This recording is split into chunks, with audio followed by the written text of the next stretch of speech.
सो hey everyone, कैसे हैं आप सब लोग। Welcome back to NEET biology Shalini Vyas एक ऐसा यूट्यूब चैनल जिसपे हम बायोलॉजी के पूरे सिलेबस को नीट 2026 के लिए 360 आउट ऑफ 360 स्कोर करने के लिए पढ़ने वाले हैं। आज का वीडियो इस बात पे बेस्ड है कि नीट 2025 का जो रिजल्ट आया उसके अकॉर्डिंग आपको कौन से मार्क्स पे कौन सी काउंसलिंग करवानी चाहिए, जो कि एक मेजर कंफ्यूजन रहता है बच्चों में। तो आज वो कंफ्यूजन क्लियर करते हैं। कितने मार्क्स पे कितनी काउंसलिंग होनी चाहिए, टाइम वेस्ट बिल्कुल नहीं करेंगे। छोटा सा वीडियो का पूरी देख लेना ताकि कोई भी गलती ना हो, कोई कंफ्यूजन ना रह जाए।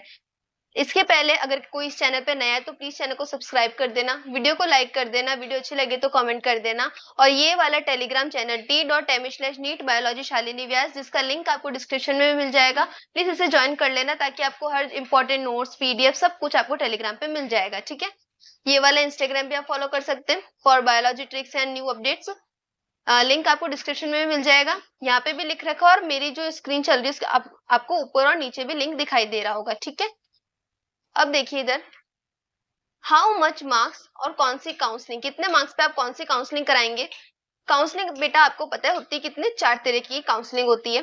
पहली जो काउंसलिंग होती है एमसीसी की काउंसलिंग होती है, जो कि हमारे ऑल इंडिया कोटा की होती है। मतलब जो एमसीसी काउंसलिंग कराते हैं ऑल इंडिया कोटा के लिए, वो यानी कि हर एक कॉलेज में 15% सीट जो कि ऑल इंडिया कोटा से होती है, बुक होती है, जिसकी काउंसलिंग ऑल इंडिया कोटा करवाता है उसकी काउंसलिंग कौन होती है, एमसीसी करवाता है। ये एमसीसी जो काउंसलिंग करवा रहा है वो कौन से कोर्सेज के लिए करवा रहा है, एमबीबीएस के लिए, बीडीएस के लिए और नर्सिंग के लिए करवाता है। ठीक है, बीएससी नर्सिंग के लिए। उसके अलावा बताओ, मैंने कहा कि 100% में 15% सीट जो है वो एमसीसी की काउंसलिंग से ऑल इंडिया कोटा से फिल हो गई। तो स्टेट कोटा क्या करेगा, ये बची हुई 85 सीट्स को फिल करता है। ठीक है, बची हुई जो 85 सीट्स होगी, मान लो किसी कॉलेज में एमबीबीएस के कोर्स के 100 सीट्स है तो 15 सीट्स जो होंगी वो एमसीसी की ऑल इंडिया काउंसलिंग से फेल होगी, और बाकी जो 85% सीट है वो उस स्टेट के लिए रिजर्व होती है, इसलिए पर्टिकुलर स्टेट कोटा की काउंसलिंग से वो सीट फिल होती है। ठीक है, उसके बाद अगर आपको एमबीबीएस बीडीएस या नर्सिंग के अलावा किसी कोर्स में जाना है, जैसे कि आयुर्वेदा हो गया, बीएएमएस, बीडीएस नहीं होगा, बीएचएमएस होगा, ये यहाँ पे गलत प्रिंट है, बीएएमएस, बीएचएमएस और बीयूएमएस जैसे कोर्सेज में अगर आपको इंटरेस्ट है, यानी कि आयुर्वेदा, होम्योपैथी, यूनानी, सिद्धा, ऐसे कोर्सेज में डॉक्टर बनने में अगर आपको इंटरेस्ट है तो आप पक्का जरूर से जरूर आयुष काउंसलिंग करवाएंगे सबके सब।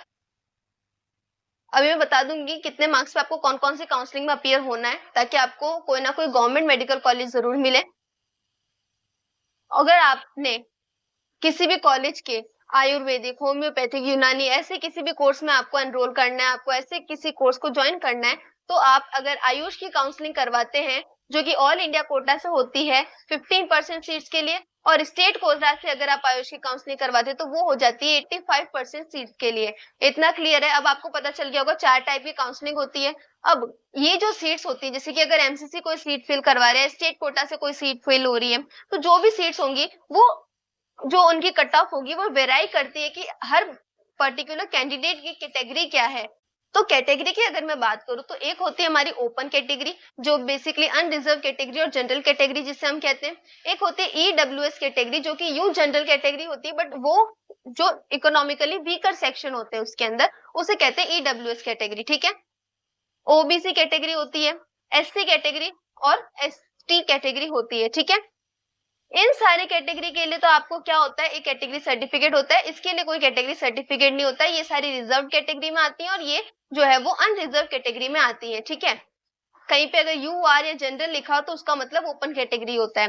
अब बेसिकली अगर मैं कट ऑफ मानू एमबीबीएस वगैरह के कोर्सेज के लिए, तो जो कट ऑफ आती है नीट 2025 के अकॉर्डिंग, जनरल के लिए आप 500 या उससे +10 -10 लेके चलिए। 500 का अगर आपके 500 के अबव स्कोर है तो आपको चिंता करने की कोई बात नहीं। आप लास्ट राउंड तक अगर रुकते हैं तो कोई ना कोई अच्छी गवर्नमेंट मेडिकल कॉलेज की सीट आपको जरूर से जरूर मिल जाएगी। अगर आप ईडब्ल्यूएस कैटेगरी के हैं तो वही स्कोर 500 की जगह 495 लेके चलिए। ओबीसी कैटेगरी है तो 495, लगभग सेम ही होता है इनका। अब एससी कैटेगरी और एसटी कैटेगरी के लिए ध्यान रखिए, अगर आपकी एससी कैटेगरी है तो 410 +-10 लेके चलेंगे आप, और अगर एसटी कैटेगरी है तो 350 +-10 लेके चलेंगे फॉर द एमबीबीएस सीट्स। ठीक है, अब मैं बता देती हूँ कि आपके अगर कौन सी रेंज से कौन सी रेंज तक मार्क्स है तो आपको कौन कौन सी काउंसलिंग करवाने से फायदा हो सकता है या गवर्नमेंट मेडिकल कॉलेज की सीट मिल सकती है पर्टिकुलर कोर्सेज में, पर्टिकुलर कैटेगरी में। तो मान लो अगर आपके 500 मार्क्स हैं या फिर उससे अबव मार्क्स है तो आपको चिंता करने की कोई जरूरत नहीं है। आप बैठेंगे एमसीसी की काउंसलिंग और स्टेट कोटा की काउंसलिंग में, जिससे आप एमबीबीएस बीडीएस नर्सिंग की सीट्स पा सकते हैं। ऐसा नहीं है कि आप आयुष की काउंसलिंग में बैठ नहीं सकते हैं, लेकिन मेजरली जो चांसेस हैं वो आपको एमसीसी और स्टेट कोटा की काउंसलिंग से कॉलेज मिल जाएगा। ठीक है, उसके बाद मान लीजिए आपके 450 और 500 की रेंज में मार्क्स आते हैं तो आपको एमसीसी, स्टेट कोटा और आयुष तीनों की काउंसलिंग करवानी चाहिए। एमसीसी की अगर सीट रह भी जाए ऑल इंडिया कोटा से तो स्टेट में चांसेस होते हैं, क्योंकि 85% सीट जो होती है जो है स्टेट भरवाता है। ठीक है, और अगर कहीं चांस ना भी हो तो भी आयुष की काउंसलिंग करवाने से फायदा हो सकता है। ठीक है, अगर आपके 350 से लेके 450 तक मार्क्स है तो आप फिर एमसीसी और स्टेट कोटा की काउंसलिंग में ना जाएं। अकॉर्डिंग टू मी, ऐसा नहीं है कि आप एमसीसी और स्टेट कोटा की काउंसलिंग करवा नहीं सकते हैं, आपको अलाउ है, आप करवा सकते हैं, आपका मन होता है आप जरूर करवाएं।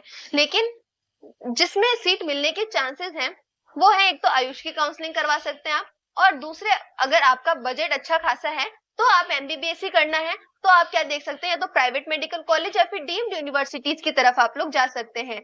और अगर आपको लगता है कि नहीं मुझे तो गवर्नमेंट मेडिकल कॉलेज ही चाहिए, मुझे तो एमबीबीएस ही चाहिए, तो बेटा जी आपको एक बार और ड्रॉप लेना पड़ेगा। हाँ, इस बार ड्रॉप में आपको रखना होगा कि मैं एकदम पूरी जी जान लगा के मेहनत करूंगा या करूंगी तो ही इस ड्रॉप वाला ऑप्शन के बारे में सोचना, वरना अपना साल वेस्ट मत करना। ठीक है, अगर मैं बात करूं लेस देन 350, आप किसी का स्कोर अगर इससे नीचे है तो अगर आपका जो बजट अच्छा है तो आप प्राइवेट और डीन में जा सकते हैं, नहीं तो ड्रॉप लेने के अलावा या फिर फील्ड चेंज करने के अलावा और कोई ऑप्शन नहीं बचता है।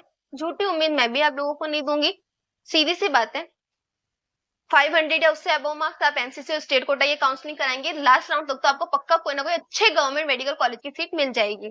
450 से 500 तक मार्क्स से एमसीसी और स्टेट कोटा की काउंसलिंग करवाएं, उससे भी नहीं होता आप आयुष की तरफ जा सकते हैं। 350 से 450 तक मार्क्स आने तो आप Ayush private medical colleges, deemed medical colleges की तरफ देखेंगे। अगेन प्राइवेट और डीम्ड की तरफ से तभी देखना जब आपका बजट अच्छा हो। बिना जाने कि कौन सा कॉलेज प्राइवेट है, डीम्ड है या गवर्नमेंट है, कभी भी अपनी प्रेफरेंस लिस्ट मत भर देना।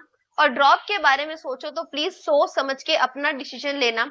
अगर आपको लगता है कि मैं पूरा 100% कर सकता हूँ या कर सकती हूँ, अपनी पूरी मेहनत दे सकती हूँ, फिर चाहे पेपर कैसा भी आए, तो आप ड्रॉप के बारे में सोचेंगे। ठीक है, अगर किसी को लगता है कि मुझे नीट 2026 में अपीयर करना है और बायोलॉजी पढ़नी है और 360 आउट ऑफ 360 स्कोर करना है, ताकि बायोलॉजी में पढ़ते वक्त ये ना रह जाए कि हम मैंने डायग्राम नहीं पढ़े थे इसलिए कोई क्वेश्चन मिस हो गया, मैंने स्टेटमेंट वाले क्वेश्चन नहीं लगाए, मैंने मैचअप टाइप के क्वेश्चन नहीं लगाए, या फिर मैंने समरी बॉक्सेस नहीं लगाए जिस बार हुआ था। अगर ऐसा कोई भी डाउट आप चाहते हैं आपको ना रहे तो आप मेरे साथ इस चैनल को सब्सक्राइब करने के बाद और टेलीग्राम चैनल ज्वाइन करने के बाद बायोलॉजी पढ़ सकते हैं। बिल्कुल फ्री ऑफ कॉस्ट बायोलॉजी का पूरा मटेरियल आपको मिलेगा।